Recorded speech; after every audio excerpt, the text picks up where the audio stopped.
Good morning, students. How are you all? Hope you know we are entering into your second term, right?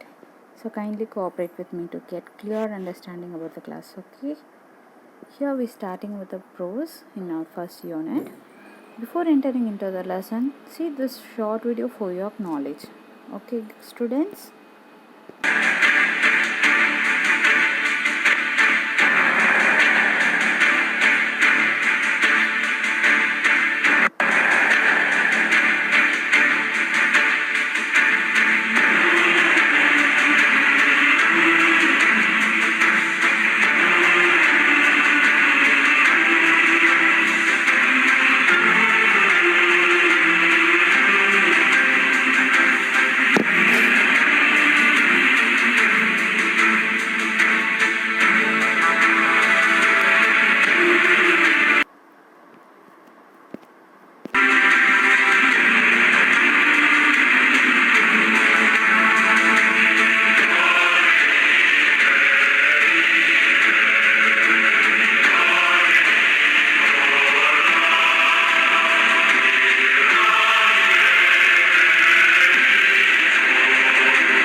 Have you all seen the video, students? Okay, fine. Yes, now you might be guess about our first lesson topic, right? Yes. Here, it's our first lesson, Sports Star. What is Sports Star? இப்போ ஸ்போர்ட்ஸ்னால் நம்ம என்ன பண்ணுவோம்? Just game விளாடுவோம். We all know that sports is a games. It comes under all about the games. So star அப்படின்றது என்னது? Star அப்படின்னா we see many stars at the sky and above the sky. யாருக்கெல்லாம் தெரியும், யாராலலாம் முடியும் போய் ஸ்டார்ஸை ஈஸியாக catch பண்ணிக்க முடியுமா? Is that possible? முடியாதில்ல. ஸோ லைக் தட் அதுக்கு ஸ்டார்ஸ் கிட்ட நிறைய பேர் போயிட்டு வராங்க, but not all can reach the star. They reach up to on the planets like Earth, Mars and Jupiter, like that. They are reaching only the planets, not up to the stars. Like that, stars அப்படின்றது வந்து யாராலையுமே reach பண்ண முடியாத ஒன்று. So அந்த மாதிரி Indian cricket or Indian sports டீம்ஸில் நிறையா விமன் அச்சீவர்ஸ் வந்து வந்துட்டுருக்காங்க அப்படி சொல்கிறாங்க. இப்போ மோஸ்ட்லி நம்ம வந்து பார்ப்போம் தானே, you use to see in our TV, right? Many Indian cricketers like Sachin and Dhoni, இப்போ கூட சிஎஸ்கே சம்திங் அந்த மாதிரி கிரிக்கெட் டீம்ஸ் எல்லாம் வந்ததில்ல. ஸோ அந்த மாதிரி தானே உங்களுக்கு பிடிக்கும். அந்த மாதிரி விமென்ஸ்னால் யார்? லேடிஸ். இப்போ நம்ம மாதிரி கேர்ள்ஸ், உமென்ஸ் அப்படி இருக்காங்கல்ல, அவங்க தான் உமென்ஸ்ன்னு சொல்கிறாங்க. அவங்க எல்லாருமே அதே மாதிரி கிரிக்கெட்டோ இல்லை பாக்ஸிங்கோ இல்லை ஸ்விம்மிங்கோ இந்த மாதிரி நிறையா ஸ்போர்ட்ஸில் வந்து அச்சீவ் பண்ணியிருக்காங்க, சாதிச்சிருக்காங்க. அவங்களிலேருந்து உங்களுக்கு இப்போது ஒரு 3 best cricket achievers and sports achievers பார்த்தீங்கன்னா ஒரு 3 ஸ்போர்ட்ஸ் பிளேயர்ஸை இப்போ நம்ம பார்க்க போகிறோம். சரியா? So students, take page number 83. அதில் ஃபஸ்ட்டு செக்ஷன் 1 பார்க்குறோம். இவங்க வந்து உங்களுக்கு புக்கில் எப்படின்னா தனித்தனியாக செக்ஷன் 1, செக்ஷன் 2, செக்ஷன் 3ன்னு 3 ஸ்போர்ட்ஸ் பிளேயர்ஸை தனித்தனியாக கொடுத்துருக்காங்க. ஃபர்ஸ்ட் நம்ம செக்ஷன் 1ல் யாரை பற்றி பார்க்க போகிறோம் அப்படின்னா மித்தாலி துரைராஜ். சரியா? மித்தாலி துரைராஜ் அவங்க யார் அப்படின்றத இந்த செக்ஷனில் பார்க்கலாம். ஓகேவா? ஃபர்ஸ்ட் என்ன சொல்கிறாங்கன்னா, ரீடிங்கில் கொடுத்துருக்காங்க பாருங்கள். Listen to the teacher read a diary account of a school boy and answer the questions. இது யார் சொல்கிறாங்கன்னா, ஒரு ஸ்கூல் பையன், உங்களை மாதிரி ஒரு ஸ்கூல் பையன் அவனோட டைரியில் இதெல்லாம் எழுதியிருக்கான். அது என்னென்ன எழுதியிருக்கான் அப்படின்றத நம்ம இப்போ பார்க்கலாம். சரியா? Each day is a new beginning. It has so much to unfold and I had the best day at school day. என்ன சொல்கிறான் அப்படின்னா, ஒவ்வொரு நாளும் எனக்கு டிஃப்ரெண்ட்டாக இருந்தது, புதுசாக இருந்தது. அதில் ஒவ்வொரு நாளும் நான் நிறையா தெரிஞ்சுக்காத விஷயங்கள்லாம் நான் தெரிஞ்சுட்டு வரேன். So he is saying that he learned some unfold memories and unfold news about very different kinds and many memories, right? So அந்த மாதிரி நிறையா ஸ்கூல் டேஸில் உங்களை மாதிரி ஸ்கூலுக்கு வரப்போ அந்த பையனுக்கு நிறைய மெமரிஸ் கிடச்சிருக்கு. அது என்னென்னன்றதை நம்மள்கிட்ட ஷேர் பண்ணுறான். ஃபர்ஸ்ட் நம்ம என்னை பற்றி பார்க்குறோம்? Cricket is something that I love. என்ன சொல்கிறான்? கிரிக்கெட் வந்து அவனுக்கு ரொம்ப பிடிச்சமான ஒரு விஷயம். Today my teacher told as that we would be learning about a cricketer. அன்றைக்கி என்ன சொல்லியிருக்காங்க அந்த பையனோட கிளாஸ் டீச்சர், இன்றைக்கி வந்து நம்ம கிரிக்கெட்டர், ஒரு உமன் கிரிக்கெட்டர்னு சொல்லாமல் ஒரு கிரிக்கெட்டரை பற்றி பார்க்க போகிறோம் அப்படின்றது மட்டும் சொல்லியிருக்காங்க. கிரிக்கெட்டர்னால் யார்? கிரிக்கெட் விளாட்றவங்க, அவங்கள பற்றி மட்டும் பார்க்க போகிறோம் அப்படின்ற மாதிரி சொல்லியிருக்காங்க. I thought of searching Virat Kohli and many other male players in the Indian cricket team, but she introduced Mithali Durairaj, an Indian cricketer and the captain of the Indian women's cricket team in Test and One-Day Internationals. என்ன சொல்கிறாங்க அப்படின்னா, நான் வந்து அவங்க கிரிக்கெட்னு சொன்னதும் நான் யாரை நினச்சேன்? நம்மளுக்கும் கிரிக்கெட் நான் யார் தெரியும்? தோனி தெரியும், சச்சின் தெரியும், விராட் கோலி தெரியும், ரோஹித் சர்மா தெரியும். அந்த மாதிரி அந்த பையனும் என்ன நினச்சிருக்கான்? அவங்கள தான் நினச்சிருக்கான். பட் மேம் என்ன சொல்லியிருக்காங்க, அந்த மாதிரியான மேல் கிரிக்கெட் பிளேயர்ஸ் இல்லை, இவங்க மித்தாலி ராஜ் யாருன்னா உமன் கிரிக்கெட் பிளேயர். அவங்க எப்படி வந்து அவங்க ஃபெமிலியர் ஆனாங்க அப்படின்னா, ஒன் டே கிரிக்கெட் விளாடுவாங்க. ஸோ அந்த மாதிரி மேட்ச்சில், அப்புறம் இன்டர்நேஷ்னல் கிரிக்கெட் டீம்ஸில் இந்த மாதிரி மேட்ச்சில் அவங்க வின் பண்ணி அவங்க வந்து ஒரு பெரிய நேம் வாங்கியிருக்காங்க. அவங்க தான் யார்? மித்தாலி துரைராஜ். நெக்ஸ்ட் பார்க்கலாமா? I never thought a woman could play cricket so well. அந்த பையன் என்ன சொல்கிறான்? எனக்கு தெரியாது, நான் நினச்சி கூட பார்க்கல ஒரு உமன் வந்து இவ்வளோ பெரிய கிரிக்கெட் டீமில் வந்து பெரிய லீடர் ஆவாங்க, கிரிக்கெட்டை இவ்வளோ நல்லா விளையாடுவாங்கன்னு நான் நினச்சி கூட பார்க்கல அப்படின்னு சொல்கிறான். It was why I have never let my little sister play cricket with me. இது அப்படி நினைக்கிறனால தான் இது வரைக்கும் நான் என் தங்கச்சியை கூட நான் என் கூட விளையாட விட்டதில்லை. I would tell her, it's not for you. You have better play with girls. However, I was taken by surprise when I learned that Mithali started to play the game at the age of 10 and that she was selected for the Indian team at the age of 17. என்ன சொல்கிறேன்னா, நான் என் தங்கச்சியை இதனால தான் நான் என் கூட விளையாண்டது கூட கிடையாது. நான் அவட்ட என்ன சொல்லுவேன் அப்படின்னா, என் தங்கச்சிகிட்ட என்ன சொல்வேன்னா, இது வந்து உனக்கான கேம் கிடையாது, உனக்கான கேம் ஏதோ அதை மட்டும் நீ போய் விளையாடு அப்படின்னு சொல்லி நான் சொல்லுவேன். ஆனால் இப்படி ஒரு மித்தாலி ராஜ் அப்படின்ற ஒரு லேடி பார்க்குறப்போ, ஒரு உமன் கிரிக்கெட்டர் பார்க்குறப்போ எனக்கு ரொம்ப சர்ப்ரைசிங்காக இருந்துச்சு. அண்ட் அவங்க எப்போது கிரிக்கெட் விளையாட ஸ்டார்ட் பண்ணாங்க அப்படின்னா, அவங்களோட ஏஜ் ஆஃப் 10 வயசில் கிரிக்கெட் விளையாட ஸ்டார்ட் பண்ணியிருக்காங்க. And then she was selected for the Indian team at the age of 17. 10 வயசில் விளையாட ஸ்டார்ட் பண்ணிவிட்டு 17 வயசில் ஏஜ் ஆஃப் 17 அவங்க வந்து இந்தியன் கிரிக்கெட் டீமுக்கு செலக்ட் ஆகிட்டாங்க. சரியா? நெக்ஸ்ட் பேரா பார்க்கலாம். மித்தாலி லிவ்ஸ் இன் ஹைதராபாத் எல்லாருக்கும் தெரியும் தானே? I was interested to learn that her mother tongue is Tamil.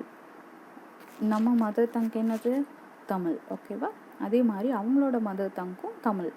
எப்படி மதர் டங், அவங்க ஹைதராபாத்தில் இருக்காங்க, தமிழ் எப்படி மதர் டங்க் ஆகும் அப்படின்னு கேட்கலாம். நான் இங்கேருந்து அவங்க வேறு ஊருக்கு போனவங்களாக இருக்கலாம். ஸோ அவங்களோட மதர் டங் தமிழாக இருக்குது. I felt very proud that she had been widely recognized and acknowledged.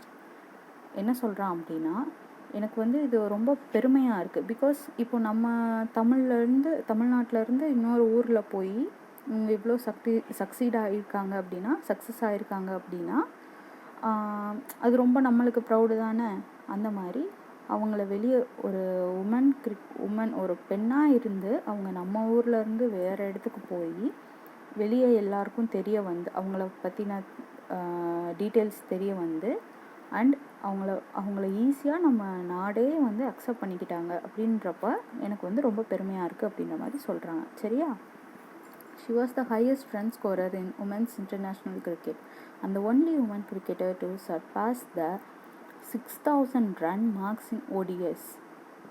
என்ன சொல்கிறான் அப்படின்னா, எனக்கு தெரிஞ்சு அவங்க என் மேம் சொல்ல எனக்கு நான் ரொம்ப இன்ஸ்பயர் ஆனது எதனால அப்படின்னா, அவங்க தான் வந்து உமன்ஸ் இன்டர்நேஷ்னல் கிரிக்கெட்டில் ஹை ரன் ஸ்கோரர். இப்போ நம்ம வந்து ரன் வச்சு நீங்கள் பாய்ஸ்லாம் நீங்கள் கிரிக்கெட் விளாட்றப்ப பார்த்துருப்பீங்க, உங்கள் கேர்ள்ஸ் வந்து உங்கள் அண்ணா கிரிக்கெட் விளாட்றப்ப பார்த்துருப்பீங்க. கிரிக்கெட் ஸ்கோர் வச்சு நீ அவுட்டுடான்னு சொல்லி விளையாடுவாங்கல்ல.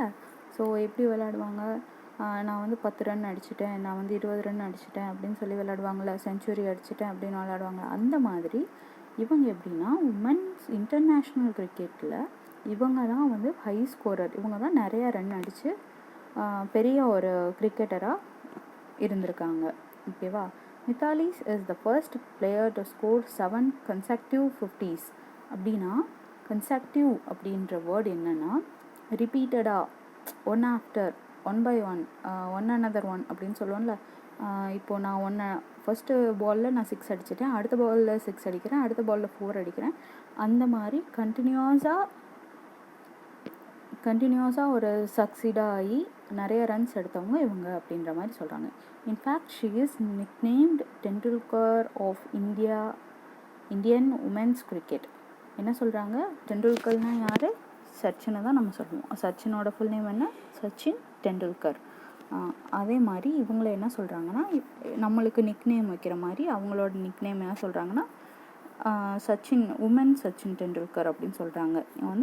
நீங்கள் வந்து ஒரு லேடி சூப்பர் ஸ்டார் அந்த மாதிரி சொல்கிறோன்னா, அது மாதிரி நீங்கள் வந்து ஒரு லேடி டெண்டுல்கர் அப்படின்ற மாதிரி சொல்கிறாங்க. As she is presently the all-time leading run scorer for India in all formats including Test, ODIs and T20s. எதனால அப்படின்னா அவங்க வந்து எல்லா டைமும் சச்சின் மாதிரியே எல்லா கிரிக்கெட் மேட்ச்லேயும் அவங்க வந்து நிறையா ரன்ஸ் எடுக்கிறாங்க, நிறையா நேம்ஸ் வாங்குறாங்க. அப்படின்னால அவனுக்கு அந்த நேம் கொடுக்குறாங்க அப்படின்ற மாதிரி சொல்கிறாங்க. I would love to quote what Mithali had to say about this compliment. இந்த இதை பற்றி நிறைய பேர் சொன்னதும் மித்தாலி ராஜ் இதை வந்து காம்ப்ளிமெண்ட் சொல்கிறாங்க. காம்ப்ளிமெண்ட்னால் நம்ம வந்து ஒருத்தவங்கள பற்றி புகழ்ந்து சொல்கிறது, அதை தான் வந்து காம்ப்ளிமெண்ட்ஸ்னு இந்த இடத்துல எடுத்துக்கிறாங்க. சரியா? மித்தாலி ராஜ் இதற்கு என்ன சொல்கிறாங்க அப்படின்னா, she said, on the one hand, being compared to Sachin is an absolute privilege. என்ன சொல்கிறாங்க, ஒரு கையில் எனக்கு சச்சின் கூட கம்பேர் பண்ணுறப்போ அது வந்து ரொம்ப ரொம்ப பெருமையாக இருக்குது, ரொம்ப மரியாதையாக இருக்குது. I do not think I have achieved even half of what he did for the country. அவங்க என்ன சொல்கிறாங்க அப்படின்னா, எனக்கு ரொம்ப பெருமையாக இருக்குது, ஆனால் அவர் அச்சீவ் பண்ண அளவுக்கு நான் இது வரைக்கும் எந்த அச்சீவும் பண்ணதில்லை அப்படின்னு சொல்கிறாங்க. And on the other hand என்ன சொல்கிறாங்கன்னா, இன்னொரு கையில் என்ன சொல்கிறாங்கன்னா, being a woman cricketer I want people to know me for my own identity. ஒரு கையில் நான் அவருக்கு ஈக்குவலாக சொல்கிறப்போ எனக்கு வந்து பெருமையாக இருக்குது, ஆனால் நான் அவரளவுக்கு நான் வந்து இன்னும் பெரிய லெவலில் நான் வரலை, பெரிய லெவலில் அச்சீவ் பண்ணலை. பட் இன்னொரு சைடாக நான் யோசிக்கிறப்போ நான் வந்து என்னோட தனி யூனிக் ஐடென்டிட்டியிலேருந்து நான் நேம் வாங்கணும் அப்படின்ற மாதிரி சொல்கிறாங்க. I would rather not be compare to a மேல் கிரிக்கெட்டர். ஒரு மேல் கிரிக்கெட்டரோட, மேல்னால் யார், ஜென் கிரிக்கெட்டர்.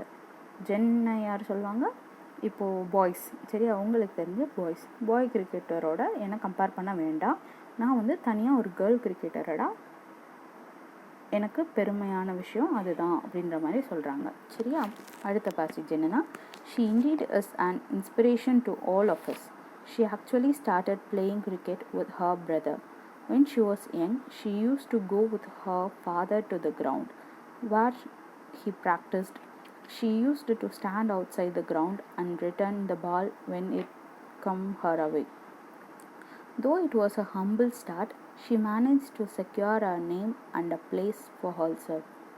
என்ன சொல்கிறாங்க அப்படின்னா, இந்த இன்ஸ்பிரேஷன் வந்து எங்கேருந்து அவளுக்கு ஸ்டார்ட் ஆச்சு, இந்த இது ஃபுல்லாக, இந்த கேரியர் ஃபுல்லாக எங்கேருந்து ஸ்டார்ட் ஆச்சு அப்படின்னா,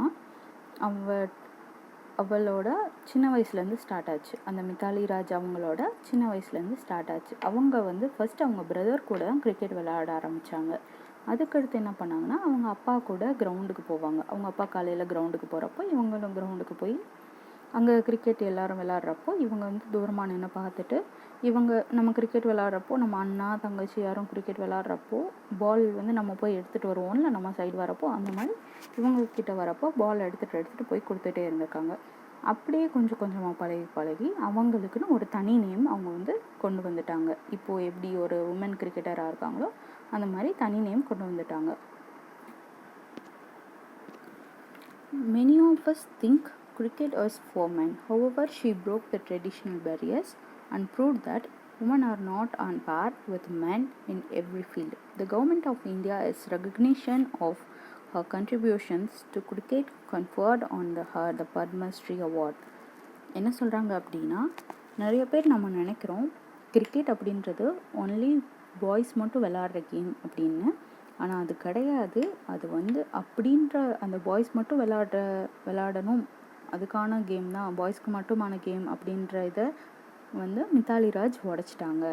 அந்த பேரியர்ஸ் சொல்கிறாங்களே, அந்த வேலியை வந்து மித்தாலி ராஜ் உடைச்சிட்டாங்க. இதனால் இதை வந்து இந்தியன் கவர்மெண்ட் என்ன சொல்கிறாங்க, அவங்கள மரியாதைப்படுத்துறதுக்காக அவங்களுக்கு பத்மஸ்ரீ அவார்ட் கொடுக்குறாங்க. ஸோ நெக்ஸ்ட் பேஜ் எடுத்துக்கோங்க. இப்போது நெக்ஸ்ட் பேராகிராஃபில் என்ன சொல்கிறான்னு பார்க்கலாம். And I forget to mention about the recent achievements of our Indian women cricket team.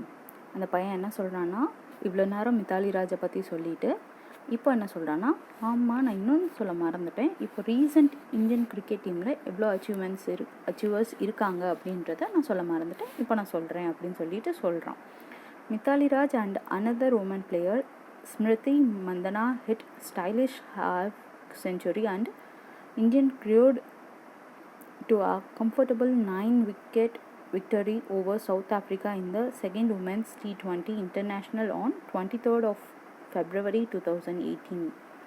என்ன சொல்கிறாங்க அப்படின்னா, மித்தாலி ராஜ் கூட சேர்ந்து இன்னொரு உமன் கிரிக்கெட்டர் யாருன்னா ஸ்மிருதி மந்தனா. சரியா? அவங்க எப்படின்னா இவங்க மித்தாலி ராஜ் மாதிரியே அவங்களும் ஒரு பெரிய கிரிக்கெட் பிளேயராக, இவங்க எப்படி T20 one day match OTG இந்த மாதிரி நிறைய மேட்ச்சில் வின் பண்ணாங்களோ அந்த மாதிரி அவங்களும் வந்து சவுத் ஆஃப்ரிக்கா கூட விளையாண்ட மேட்ச்சில் இவங்க 2 பேரும் சேர்ந்து இந்தியன் கிரிக்கெட் டீமுக்கு வின்னிங் கப் வாங்கி கொடுத்தாங்க. சரியா? அதே மாதிரி அடுத்து என்ன சொல்கிறாங்க அந்த பையன் அப்படின்னா, Mithali anchor the innings to perfection with an unbeaten 76. என்ன சொல்கிறாங்க, அந்த மேட்ச்சில் மித்தாலி எவ்வளோ ஸ்கோர் வாங்கியிருக்காங்க அப்படின்னா 76 ரன் வாங்கியிருக்காங்க. அடுத்து அந்த பையன் என்ன சொல்கிறான்னா, now that I am inspired by her and my attitude has change, I certainly will be happy when my little sister follow her passion. என்ன சொல்கிறான் அப்படின்னா, இப்போ வந்து எனக்கு வந்து எல்லாமே தெரிஞ்சிருச்சு, இப்படி தான் உமன் கிரிக்கெட்டர்ஸ்லாம் வெளியே வரணும். உமன் கிரிக்கெட்டர்ஸ்னு இல்லை, நிறையா ஸ்போர்ட்ஸில் நிறைய உமன்ஸ்லாம் வெளியே வராங்க. அதே மாதிரி நான் வந்து கிரிக்கெட் வந்து உமன்ஸ் கிடையாது, பாய்ஸ்க்கு மட்டும்தான், மென்ஸ்க்கு மட்டும்தான் அப்படின்னு நினச்சதை நான் மாற்றிக்கிறேன். என் தங்கச்சியும் இந்த மாதிரி மித்தாலி ராஜ் மாதிரியே பேஷனோடு இருந்தாங்க, பேஷன்னா குறிக்கோளோடு இருந்தாங்க அப்படின்னா நான் வந்து எனக்கு ரொம்ப பெருமையாக இருக்கும், நான் அவளுக்கு வந்து சப்போர்ட்டிவாக இருப்பேன் அப்படின்னு சொல்லி முடிக்கிறான். சரியா? குட். இப்போ க்ளாசரி பார்த்துக்கலாமா? ரெக்கக்னைஸ்டு பார்த்தோமா? ரெக்கக்னைஸ்னால் என்னது? வெல் நோன் அப்படின்னு சொல்கிறாங்க. வெல் நோன்னா எல்லாருக்கும் தெரிஞ்ச அளவுக்கு, தெரிஞ்சது அப்படின்னு சொல்கிறாங்க. அக்னாலேஜ்டு. சரியா? எப்படி ப்ரொனவுன்ஸ் பண்ணணும்? அக்னாலேஜ்டுனா அக்செப்டட், ஏற்றுக்கிட்டது அப்படின்னு சொல்கிறது. ப்ரிவிலேஜ், எனக்கு மரியாதை தன்மைனா ஹானர், ப்ரிவிலேஜ். ஓகேவா? Consecutive one after another. Ma'am சொன்னேன்ல, கன்செக்டிவ்னா என்ன? ஒன் ஆஃப்டர் அனதர், ஒன்றுக்கு பின்னாடி ஒன்று அப்படின்னு சொல்லுவோம்ல, one by one after another, அதை தான் கன்செக்டிவ். ஐடென்டிட்டினா என்ன? Who, what a person is or how a person is known. ஐடென்டிட்டினா நீ யார், இல்லை நீ எப்படி மற்றவங்களுக்கு தெரிய வர்ற அப்படின்றது தான் ஐடென்டிட்டி. இன்ஸ்பிரேஷன் எப்படி சொல்லணும்? Inspiration, here a person one looks up to. இன்ஸ்பிரேஷன்னா என்னது? இவங்கள மாதிரி நான் வரணும் அப்படின்னு ஒருத்தவங்களை எடுத்துப்போம்ல, அவங்க தான் inspiration. Here a person one looks up to. பேஷன்னா என்னது? ஸ்பெல்லிங்கன்னா PASSION. பேஷன்னா டிசையர். நம்ம என்ன ஒரு முடிவு எடுத்து அதை எப்படி ஒரு குறிக்கோளாக கொண்டு போகிறோமோ அதுதான் பேஷன். நம்ம ஒரு எய்ம் வைப்போம்ல, அதுதான் பேஷன். Okay students.